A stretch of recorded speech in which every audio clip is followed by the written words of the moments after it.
Good morning, all of you. So today topic. Good morning, all of you. So today topic is about discuss Eclea. Eclea is a saprophyte fungus है। आप जानते होंगे कि Eclea क्या है। प्रकार का saprophyte फंगस है जो पानी में पाया जाता है, वाटर पे डेड इंसेक्ट, सनहेम या कोई और अदर मटेरियल हो उसके ऊपर ये फंगस पाए जाते हैं। तो राइट, आज हम बच्चों देखते हैं Eclea। सिस्टमेटिक पोजीशन Eclea का। Division Eumycota, subdivision Mastigomycotina, class Oomycetes, order Saprolegniales, family Saprolegniaceae and genus Eclea। Class Oomycetes का फंगस है और सेप्रोफाइट फंगस होता है। आकरेंस प्राप्ति स्थान कहाँ कहाँ पाया जाता है। Eclea is a saprophyte fungus. Eclea क्या है? सेप्रोफाइट फंगस है। कॉमनली फाउंड इन कहाँ बनता है? पॉन्ड्स तालाब में, पूल्स तालाब झील में, streams are up on floating seeds जो बीज सड़ रहे हों, डेड इंसेक्ट मरे हुए कीड़ों पे, and organic materials of plant and animal. और ऑर्गेनिक मटेरियल्स जो होते हैं पदार्थ उसके ऊपर प्लांट या एनिमल पे ये पाए जाते हैं। राइट, तो प्राप्ति स्थान पांड में, झील में, स्ट्रीम्स में, फ्लोटिंग सीड में सीड सड़ रही हो, डेड इंसेक्ट पे और organic material plant and animal पे पाए जाते हैं। Somatic structure hypha branched, aseptate, tubular and coenocytic. जो हाइफा होती है ब्रांचेज होगी, सेप्टेड होगी, ब्रांचेज होगी, एसेप्टेड होता है ट्यूबुलर फॉर्म में और सिनोसिटिक होता है। हाइफा वाल कंपोस्ट ऑफ सेलुलोज। जो हाइफा की वाल होती है वो सेलुलोज की बनी होती है। अब reproduction is a two types या both asexual and sexual reproduction. Reproduction दो तरह से होता है, एसेक्सुअल रिप्रोडक्शन होते हैं एंड सेक्सुअल रिप्रोडक्शन होता है।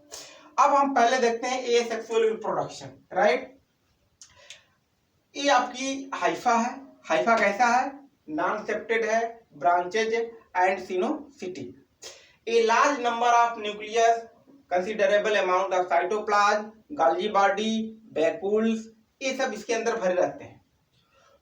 कुछ समय आफ्टर फ्यू डे या after few time scissor shape या cylindrical shape structure are develop. Cylindrical shape structure develop करने लगता है, ऊपर की तरफ आउट ग्रोथ उत्पन्न करने लगता है और इसी को हम जूस्पोरेंजियम कहते हैं।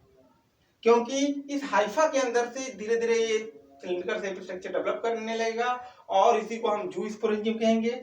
जूस्पोरेंजियम के अंदर जो ये स्ट्रक्चर होता है इसको हम क्या कहते हैं? जूस्पोरेंजियम।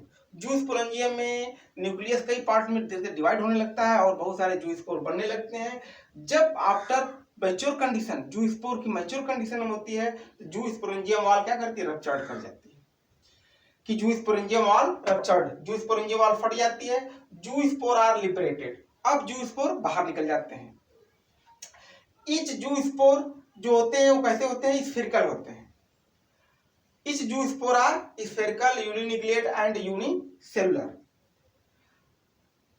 यूनिन्यूक्लिएट होते हैं, यूनिसेलुलर होते हैं, स्फेरिकल होते हैं। After some time primary zoospore converted into encysted zoo, secondary zoospore.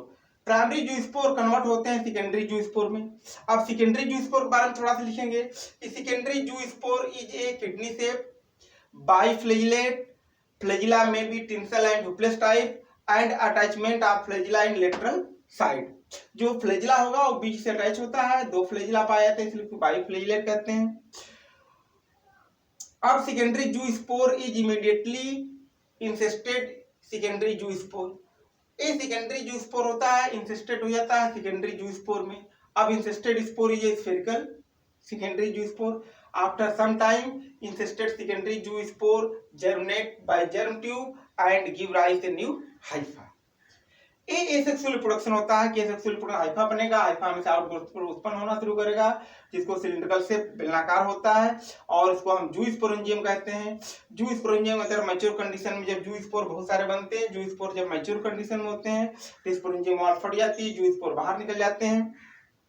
और जू स्पोर स्फेरिकल होते हैं, जिसको हम प्राइमरी जू स्पोर के नाम से जानते हैं। प्राइमरी जू स्पोर कन्वर्ट हो जाता है सेकेंडरी जू स्पोर में, सेकेंडरी जू स्पोर बाद में इन्फेस्टेड जू स्पोर में कन्वर्ट होता है। यही इन्फेस्टेड जू spore survive long resting period, लंबे समय तक पड़े रहते हैं। जब रिटर्न अंडर फेवरेबल कंडीशन आता है तो ये जर्मिनेट करते हैं, एक न्यू हाइफा तैयार करते हैं। ये तो रहा ए सेक्सुअल रिप्रोडक्शन। अब हम सेक्सुअल रिप्रोडक्शन चर्चा करते हैं। देखिए sexual reproduction is a contact between antheridium and oogonia। जो सेक्सुअल रिप्रोडक्शन होता है एंथ्रोडियम और oogonia की तरह होता है। Generally species are homothallic but few in heterothallic. Species जो होती है होमोथैलिक भी होती है और हेटेरोथैलिक भी कुछ होती हैं। A large number of nucleus, considerable amount of cytoplasm are contain male and female sex organ. Male organ are called oogonium male organ are called anthodium, while female organ are called oogonium. Oogonium is a spherical, multinucleate and double wall structure. Upper layer hard and inner layer are flexible. Then Anthodium is a club-shaped structure and multinucleate. Male and female organ are developed on the same hypha and contact to each other. At the contact point, wall dissolve and formation of fertilization tube. By fertilization tube, male nucleus migrate into oogonium. Both nucleus fuse in oogonium and formation of oospore. In oogonium produced a many oospore, then oogonium wall burst and oospore are liberated. Each oospore is spherical, uninucleate and unicellular and multinucleate. Oospore germinate या survive in long resting period, return under favorable condition. Each oospore germinate by germ tube and formation of zoosporangium give rise to new hypha. यही condition इनकी भी चलती रहती है कि इसके अंदर जो large number of nucleus, considerable amount of cytoplasm, Golgi body, mitochondria जो भी पाए जाते हैं वैक्यूल्स, वो सब मिलकर मेल एंड फीमेल ऑर्गन का निर्माण करते हैं। मेल ऑर्गन को हम एंथ्रोडियम कहते हैं जबकि फीमेल ऑर्गन को हम oogoनियम कहते हैं। मेल ऑर्गन इस क्लब शेप स्ट्रक्चर एंड मल्टीन्यूक्लिएट होता है, फीमेल ऑर्गन स्फेरिकल मल्टीन्यूक्लिएट होते हैं। दोनों ऑर्गन डेवलप करते करते एक स्थान पर टच कर जाते हैं। जिस स्थान पर टच कर जाएंगे वहां की वॉल डिसॉल्व कर जाएगी और फर्टिलाइजेशन ट्यूब का निर्माण होगा। उसी फर्टिलाइजेशन ट्यूब के सहारे मेल न्यूक्लियस माइग्रेट कर जाते हैं oogoनियम में, बोथ न्यूक्लियस फ्यूज होते हैं एंड फॉर्मेशन ऑफ oospore का निर्माण करते हैं। जब oospore मैच्योर कंडीशन में होता है तो oogoनियम वॉल फट जाता है, oospore बाहर निकल जाते हैं। यही oospore जर्मिनेट करते हैं, जो स्पोरेंजियम बनाते हैं, फिर एक कुछ समय के बाद एक न्यू हाइफा का निर्माण करते हैं। यही कंटिन्यूअस इनकी लाइफ साइकिल चलती रहती है। तो बच्चों क्लास ओमाइसीडी जो फंगस है, एक्लेया सैप्रोफाइट फंगस होता है, सनहेम पे बहुत तेज आता है, डेड इंसेक्ट के ऊपर आते हैं, पानी की एक लेयर होती है उसी के ऊपर ये फंगस आता है। तो दोनों तरह के रिप्रोडक्शन होते हैं, ये सेक्सुअल और सेक्सुअल होते हैं, राइट। तो आप इसको लाइक करें, सब्सक्राइब करें एंड शेयर करें। Thank you.